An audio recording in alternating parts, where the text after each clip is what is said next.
change they made for corrupted zones to give you 5 points and corrupted zones to be the main source of your Atlas points. Your main Atlas points is a really good choice. Really nice. It didn't take long to get max points on my regular Atlas. I will say these bosses that they've added. I am not much a fan of these bosses that they've added. Let's see if I can say one. Yep, there we go. It's very, very enjoyable. The actual maps themselves, the bosses themselves, are very enjoyable. But the process leading up to them is not. So this whole going to these areas, unlocking the thing, blah, blah, to finally then do the boss, it's just, the boss does not have good enough rewards to justify wasting that amount of time. You might say like, oh, well, you're running maps anyway, it's not a waste of time. It is a waste of time, because the next point is the only maps worth to run in the very late game are maps like these. As you'll see, these are very expensive precursors, triple overlapped, and it also has irradiated is removed instead of map completion, so I can run them twice. And that precursor by itself costs 5 div. And I want to say the other precursors slotted in are 1 to 3 of each. So let's say the lowest price precursors that you could buy, 12 div. 12 div just to get this set up. And not just that, but I had to explore like such a big area to find a good overlap. You see here, if I go back to where I started to try and find a tower overlap, it's like here. I'm like, okay, there's no good towers here, like over here, like I go over here because I see some towers, and I'm like, oh, they don't really overlap anything because there's no layouts in between them. The layouts don't exist. So I keep going, oh, there's some towers here, I need to set up here. Cool, I'm gonna set up there, that's nice. Precursors weren't great, let's go subtly, but here we go. Still going, I'm still looking for this tower setup. Still looking for a tower setup, still looking. Oh look, we found one kind of. And it's like, it's the smallest overlap of all time. It's like one overlap. Or two maps overlapped. No, literally one map overlapped by 3. So that's why we didn't use that one. We keep searching. This is so tedious, but this is literally what you do in the end game to get these maps. And it is absolutely horrid. Like, it's the worst experience of all time, I want to say. In any ARPG, just staring at this giant atlas, looking for maps in the fog, trying to find 2 close together, and then finally, after, 150 maps or something, you'll find one. And you'll be like, okay, I've got a decent setup here, and then I had a decent setup here. I was like, okay, that's not many maps, because again, like, not many maps spawned where it overlays. So it's just like, whatever, 5 or 6 maps, that's okay. 5 or 6 maps, that's okay. It's not the worst. As you saw on the other one, you can have literally 0 maps there. So I finally found a good setup after all this painstaking maps that I didn't want to do up over here. Yep, and I showed you this one before. I told you the price. It's about 13 div at the cheapest to have a setup like this. And then it also takes 150 maps or something to find it. It's just absolutely ridiculous. And there is an easy solution that TGG could have implemented in this league without really even changing the tower mechanics that much. And I can show you, like, on this tower. This tower has the unique precursor slotted in, it's using, and you'll see on the precursor that it says all maps in range can be accessed. This is the only thing I care about. I don't care about the radiation at all. But my proposed solution to this whole tower problem that I think they should have added before they made the league live, and I think they should have done an update to towers mid-league to keep people interested in grinding the game. And I think it was as simple as just making this the way towers behave by default. When you unlock them, you can go to anywhere within their range. So my travel time is suddenly cut down by 1, 2, 3, 4, 5, 6, 7, 8 maps. Like, I can just go here. And then I can unlock another tower, and I can do the same thing. And you see how this is kind of making a lot more sense? Now I don't have to run 150 maps. Now suddenly that number is, you know, divided by around about 10. So I only have to run like 15 maps to get to this setup. You know what I mean? I think it's literally the same system, but it just gives you the option to skip maps. And, you know, whatever, this unique precursor or whatever, it's not even... It's not necessary for the game, you know, like people use this for the express purpose of skipping maps. Because towers are so shitty to find, and layouts that you don't want to run are so shitty to run. And it's like, you don't want to run 150 of them, do you? You want to run 15 of them. So, if they just deleted this precursor or gave it another effect, and then made it so that by default towers behave like this and you can just click something in range once you've unlocked it, suddenly about 90% of the problems with the endgame are fixed. You know, there's still a few more problems. Like, I think your algorithm has to know how many towers it's spawning together, and it also has to spawn X maps in the area where they overlap, because it feels so bad to get to a big tower setup. You know, you're just working through fog. You have no idea. Say I went to these 2 towers here, and there's another 2 up here, but then there's no layouts in between. That feels absolutely awful. It's honestly the worst feeling. Like, you waste hours and hours of time doing this in the late game over and over again just to find one setup that's worth juicing. You know, and it's not fun. It's just not fun. I think most people that quit the game probably are quitting the game right now. Like, they probably would have played it a lot longer if just towers had better quality of life. And something that they could easily do to give towers quality of life is just to make it so you can access all of the maps within range once you unlock them.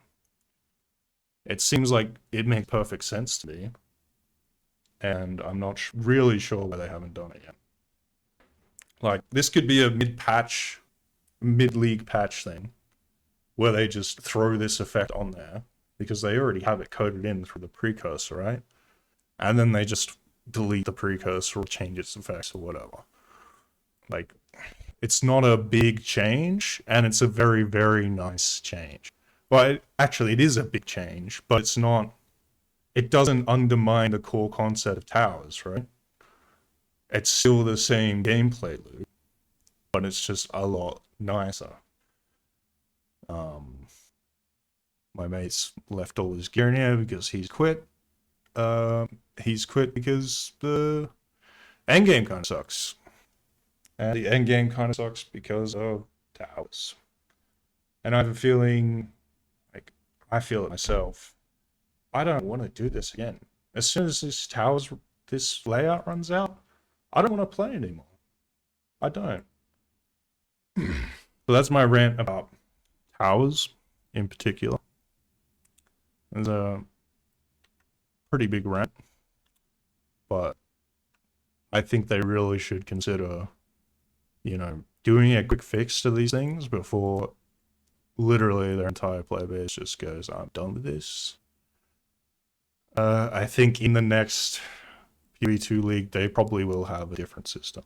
But, you know, it's my opinion that they should have made this better from the start of the league. And they should have looked to, after they did all the performance fixes for Abyss, they should have looked at towers and gone, okay, no, this isn't good enough. Something needs to change. Especially after all the precursor mods have been nerfed. You know, Quant doesn't go as high. You can't get quant and rare monsters on the same tablet. The layouts themselves being uncustomizable is really lame. So imagine we had something like a Horizon Orb and say, I don't want to run, this forge. I don't want to run a trenches in a good layout. And like, I have all these good precursors in, but I don't really want to run a crypt, for example, with these good precursors in. It's not a big layout. It will not net me much. If I run it right now, I'll probably get the same as like the gold found map. Like I'll probably get like 8EX. It's just like, there's very low chance for me to actually find something in a map like that, because it's just the monster density isn't there. Well, there's a decent amount of monster density, but it's just like the map just isn't big enough. The map isn't open enough for there to be extra content like Breach that really gets value, or just enough monsters in general to get loot from, because the area is less open, so less of them spawn. I really think there should be just something that allows us to reroll these layouts. The mechanics nerfed in 0.2, buffed in 0.3. Breach is pretty damn good now. I'm pretty happy where Breach is. My mate was running a lot of Ritual and Expedition. He said it was pretty good. I don't really believe him. I think it's more likely you get like 10-20C out of a Ritual and you spent like, half a map worth of time doing 3 rituals. So I feel like the mechanic just isn't that great. And I feel the same way about Expedition. It's when you do an Expedition, you sit there, I'm assuming everyone just goes the big bomb and just drops it wherever and just like hopes to get lucky, because nobody's sitting there planning their route out. Trying really hard to get the maximum profit out of Expedition. And once you do load everything up, it's such a click fest.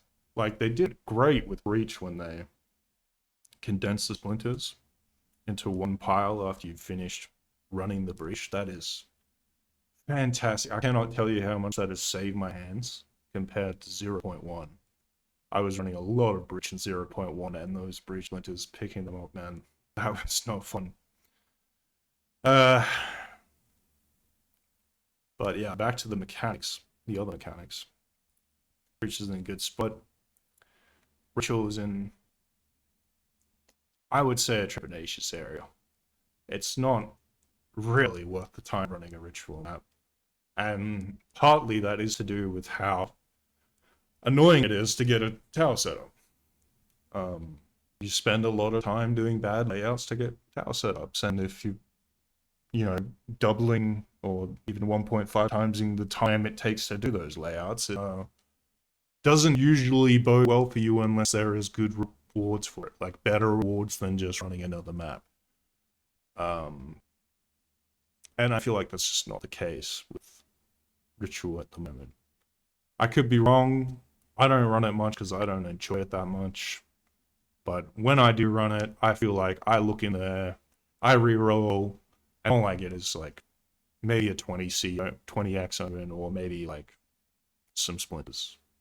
Or maybe I just grab the splinters because there's nothing else. Like, that's usually what happens. Like, I want to say 98% of the time, somewhere around that number. Like 2% of the time you might get something worth more than 20X. But yeah, doing 50 of these things to get that 2% chance, you gotta remember you're doing 3 of them to unlock the page and the reroll and whatever. So you're adding on, half of a map at least onto your maps worth time. And you just don't get the returns for that time. And you're also slowing yourself down when it comes to finding these giant fucking setups. blow up an expedition next to it. It'll spawn runic monsters. You know, it'll spawn, those runic monsters will fuel it more and spawn more abyss monsters. And you know, it's the same if you kill abyss monsters near a ritual, those abyss monsters will show up in the ritual. If you pop a breach near one, it will spawn more rare monsters compared to like how many breach monsters you kill, right? Influenced by how many breach monsters you kill. So that's fantastic. I also think the mobs are really like kind of interactive. Like you can't really just turn your brain off while you're fighting abyss mobs. Because you know, you get Amumu's Void, you got degen on the ground, you got teleporting mobs that leave degen on the ground. You know, like it's mostly just degen and invincibility that make them extremely powerful, but because they are powerful, like it makes you have to turn your brain on while you're running, and it also just really wires you into the map. It feels very, very good to run abyss overrun maps, or what else have you, even just maps with a large abyss on them, like a natty one. Like it just feels great.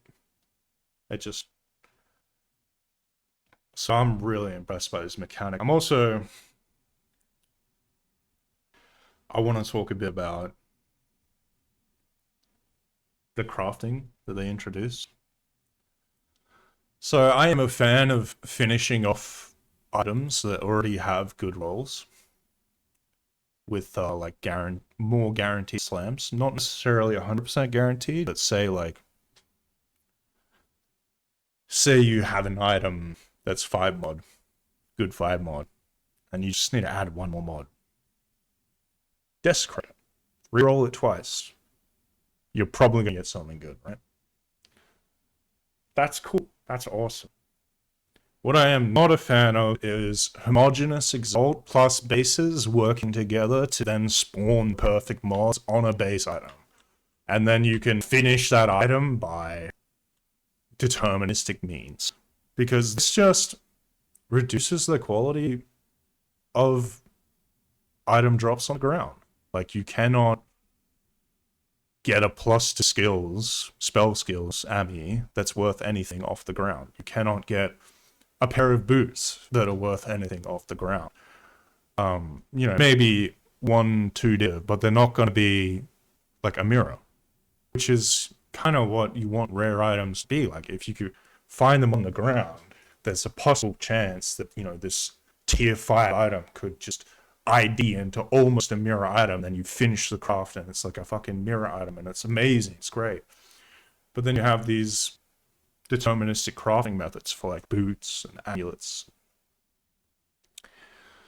and suddenly all of that stuff on the ground, you don't even want to pick it up anymore, and it just becomes worthless. It becomes PoE 1 tier ground loot, and just like it's only worth something at league start when people have no currency.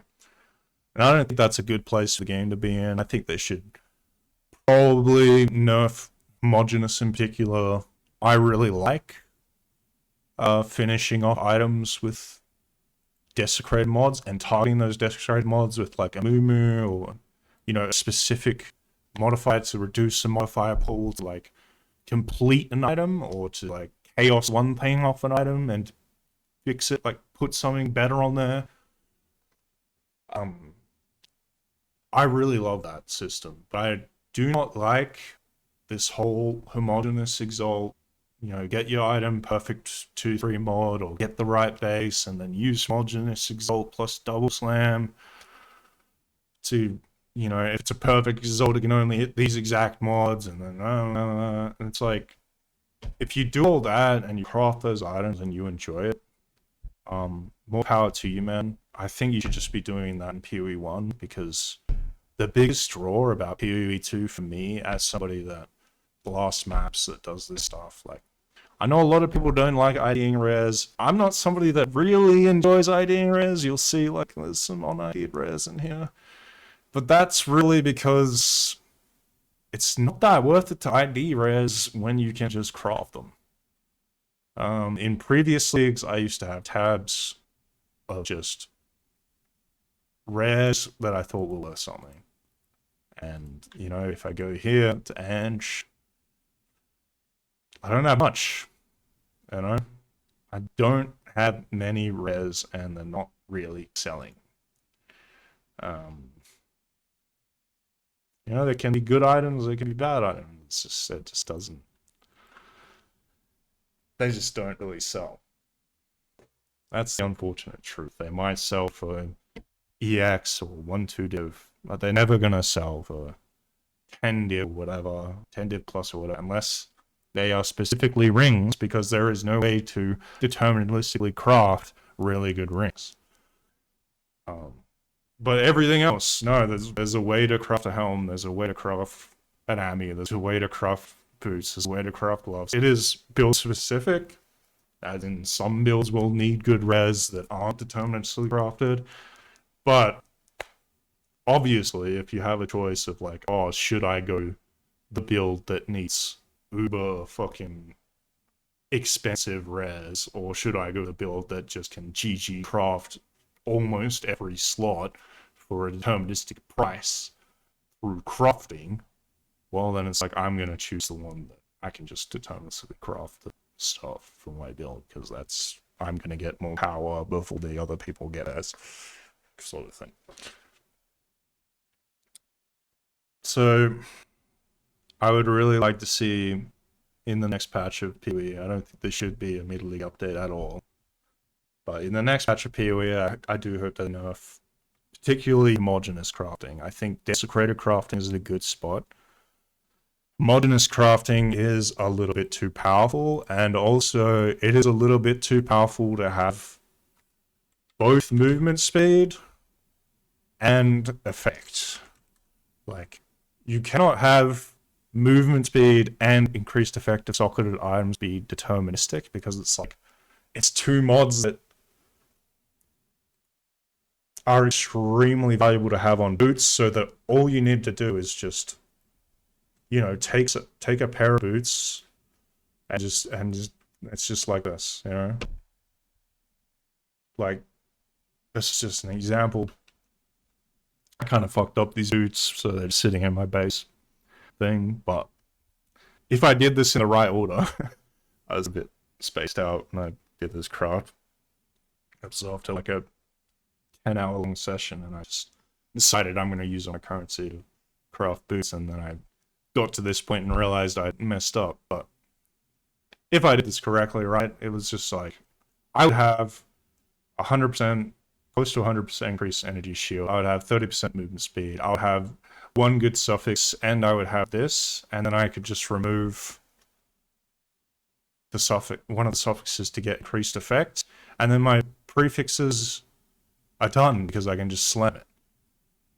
And then I can homogeneous exalt, perfect homogeneous omen, perfect exalt, and double exalt, and I will get exactly what I want, apart from the desecrated modifier, which has 2 rolls and is meant to finish off items, so it's gonna be good. You know, like, if you do it correctly, you're gonna make GG boots. So there's just no point at all in picking up boots. And like, you used to pick up boots all the time in 0.1, 0.2, just to see if they got 35% move speed. Everyone's picking those things up, 35% move speed. But for 30% or 35% move speed with good stats, like, it's so valuable to get boots like that in those leagues. And now, you know, you can buy a GG 35%, but it's not GG because you can't get 2 sockets, 100% increased effective socket items if you do that, you know? I do like the addition of more movement speed through this method. It is nice. But I think maybe this move speed mod shouldn't be forcible deterministically. Maybe we should need to find a decent base with good prefixes already to then target a suffix and remove a suffix and put on 100% increased effect. So that we can't just deterministically craft every pair of GG boots, and suddenly 100% effect isn't automatically in every build. It's just, it's kind of a luxury, right? So that's where I stand on sort of the crafting. One more thing with the crafting is crafting waystones. Like, it's too many steps to just slam your maps. Like, I just want to be able to, and it's too much work to get one setup. And I just want to be able to fucking be like, jump on one day, be like, okay, I gotta do a bit of setting up, I gotta buy some stuff, I buy all the stuff. I don't need to fucking do 150 maps, maybe I do like 15, maybe I like get a little setup, like a 3 tower, and then I just fucking go, oh, the layouts aren't good. Now I can open horizons them to be something that's open, and now I can, like, you know, when I slam my maps, I don't want to have to go to another fucking area and then reveal them. I don't want to have to, like, buy different things to slam my maps. I want to be able to, like, slam all my maps and then pick the good ones, like, pick the good rarity ones, like, but you just can't because they're not big enough. Like, this is 40% less rarity than I would usually run, and it's just like, if this had 40% more rarity, this goes from like a 1 divine map to like 3 divine map, right? You know, if I do search Abyss overrun maps with 100% rarity on trade, you'll see they're all 3 div plus. And that's just a case of it being extremely tedious to just chaotic rarity and chaos an entire inventory of maps, and then going to the thing. Oh, not even going to the thing yet. Sorry, we have to also grab a bunch of prefix stuff to make sure it only hits prefixes, and then we have to also grab a bunch of, like, fucking Waystone stuff, and then we have to make sure that the fucking iron's on, then we have to fucking slam the maps with the prefix, and then we have to go to the place, and then we have to fucking roll all the maps with the slow-ass fucking animation at the beginning, with the fucking travel time between, and it's just like, it's too many steps, mate. You want to be able to sit there, roll a good map, like, just fucking, in PoE1, you just sit there, you chaos maps until the fucking filter says it's good, and you're like, alright, sick, I'm done. I've got fucking 20 maps to run.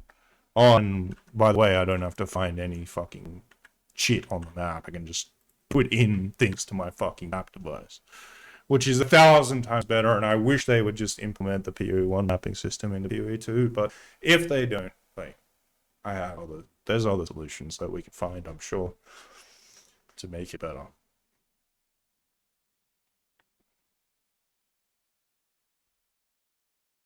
Another thing about endgame, specifically multiplayer, is, like, look at how ridiculous my skill is, just visually.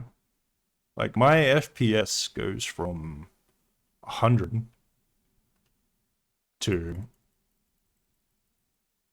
40, 50. Now it's at 60, 70. But every time I go from just standing, doing nothing, to starting attacking, I drop like 50 frames.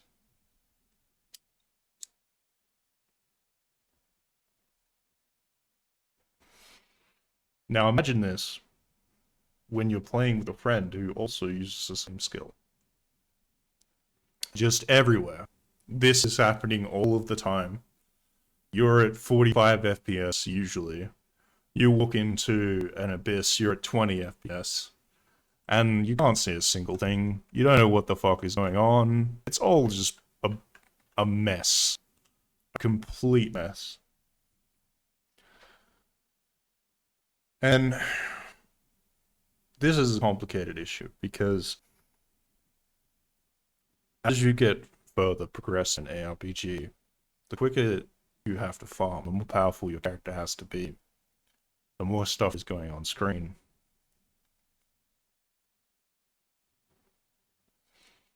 The more visual fidelity and combat pacing has to be thrown out the window. There is legitimately no other way to balance a game. But in terms of multiplayer, there is ways to mitigate this, right? And people have talked about this before. Allow me to toggle off my allies' abilities or make them at least like 20% less relevant or something. Or 20% less prevalent on my screen compared to mine. Something like this. Like, just see less of your allies' shit. Would be amazing for the fidelity, for the performance, for people just playing together and enjoying themselves. And I know the developers at GGG think this is sort of like taking away from what's cool about the game. Like, it's not cool to be in a party with your friend who has an awesome build and you don't even get to see what they're doing, but all the monsters are dying. That's not cool. Fair enough. But say it's just for people like me that play with my friends, that enjoy being able to see the monsters that they kill, the things on the ground, stuff like this. Then there's just a toggle in interface or graphics, and it just says cull teammates' abilities. It works like dynamic culling. It culls teammates' abilities once you drop below a certain frame rate. And I don't see like the problem with that. It's something that you turn on to fix a problem that happens later on in the game. It's not going to affect people that are just grouping up through the campaign and they're like, oh cool, I really want to see my friend's abilities and stuff. Like, I'm sorry, that's kind of a like, I don't want to use the word casual, but that's just kind of a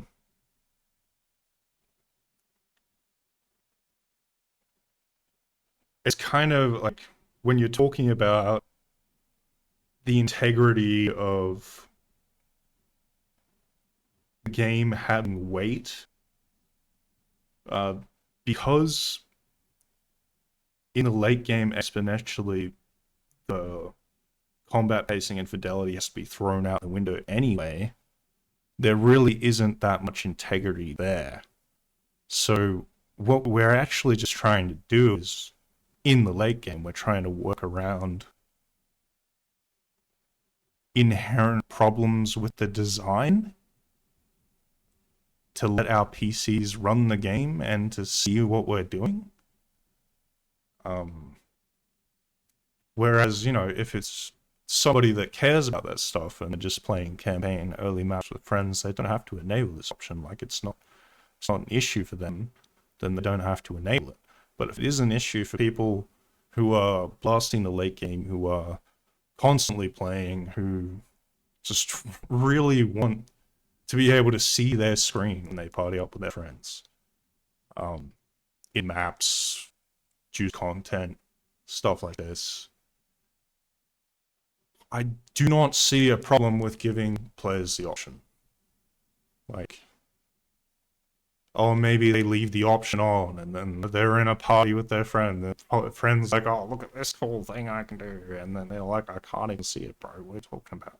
Like, maybe that happens. But is that as big of a deal as people literally not being able to see what they're fighting when they group up with other players? No, it's not. It's not. Okay? So, while it might be a really cool idea to keep the weight of the game in, like your party member is a real thing next to you that does stuff that you can't really control and it's annoying, but it's also why you feel their presence there. It's like, once you get past a certain point, the fidelity, the combat pacing, it's all gone. You are just blasting. You are just picking up items. You are just getting dopamine hits, and that's how an ARPG works in late game. That's how PoE1 works. That's how Diablo works. It's how everything works. All right, exponentially, your character gets faster. You start doing more damage. You start doing damage in more area. You start whatever, forking your projectiles more everywhere. Like, whatever you're doing, it's going to start filling up the screen more and more and more. Monsters will start coming more and more and more. And then it's going to get to the point where you just cannot see what is going on. And cull the monster's abilities is performance is fine because it's a necessity, but to cull the player's abilities in your party is not fine because it's taking away from the weight of them being there. It's like, it doesn't, these are two conflicting things that don't really fit together in the same argument, in the same design philosophy, right? Once you get past the point, the fidelity gets sacrificed, the combat pacing gets sacrificed, so that you can just play the game. You've gotten to this point by pushing your character really hard, and now you're just exploding screens, or whatever, filling them with projectiles, whatever you're doing. It's just not fun when your friend is also just as good as you at the game, and is also filling the screen. You just can't see anything, and it's not fun. And it just becomes like all about the loot, because the gameplay is just walking through on 20 FPS, holding down your attack button, hoping you don't die, and pressing your flask maybe if you drop some HP. Like, it's not, you know, it's not engaging.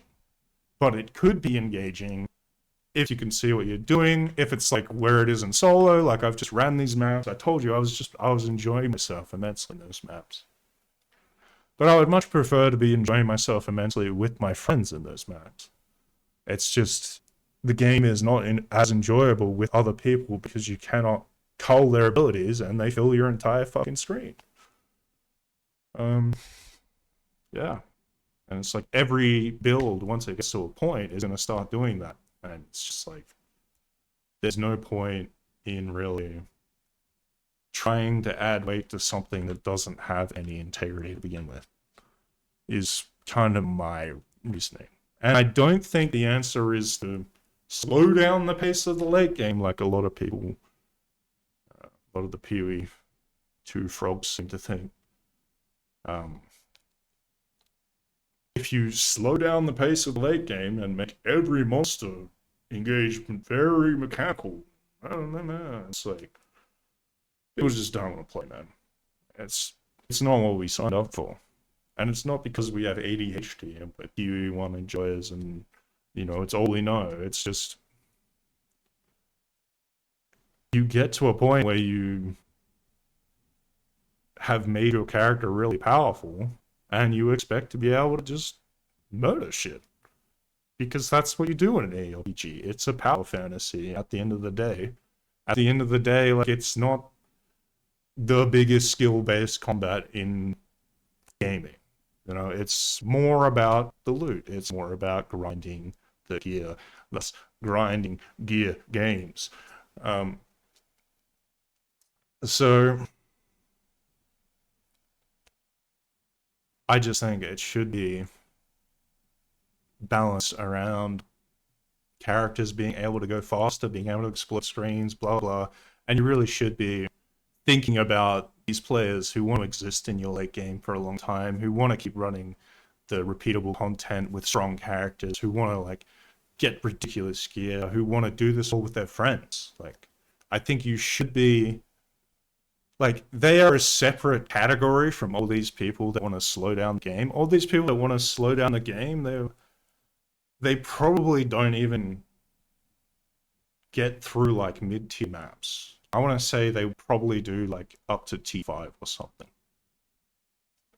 They aren't juicing content. They're not making everything harder. They're not getting extremely overpowered characters. They're just completing a campaign with a home-baked build and then being like, okay, I'll see you next patch. Like, and that's cool, man. Like, that's a great way to play. It's a fun way to play. I play some patches like that. It's like, if I'm like, oh man, I really can't be bothered grinding this league, but, you know, I could actually enjoy the campaign on, like, a homebrew build. I might do it. Yeah, that sounds fun. You know, I've participated in hardcore races, boss rushes. Like, I love this game, and I do love the combat pacing of the earlier parts of the game in the campaign and just before the campaign. I mean, just before the late game, especially just before the late game, is probably my favorite part of the game. I think where the game peaks is like in the campaign right after you've just got your build going.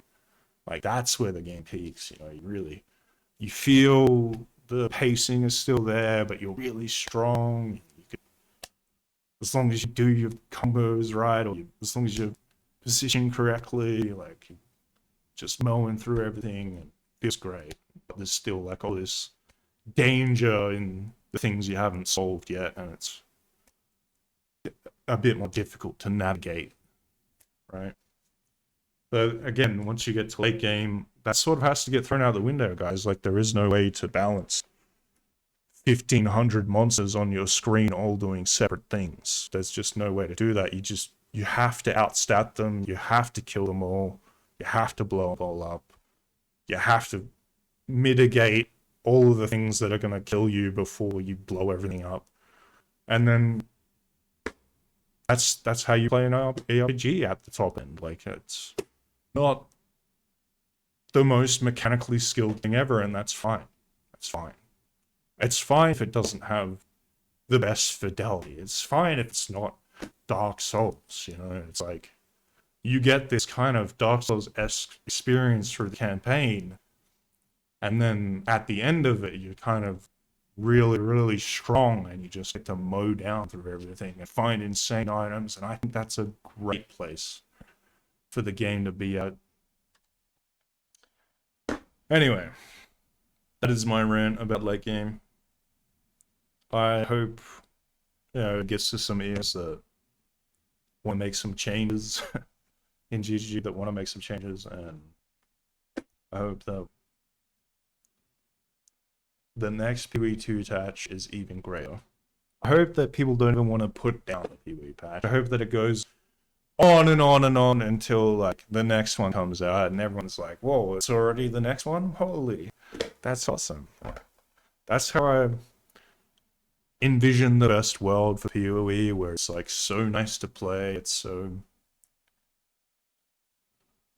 there's just less annoying hindrances in the way of the expected gameplay. I feel like you kind of expect people to magic find, you kind of expect people to juice their maps, you kind of expect people to group up, party play, try and get the most out of the content.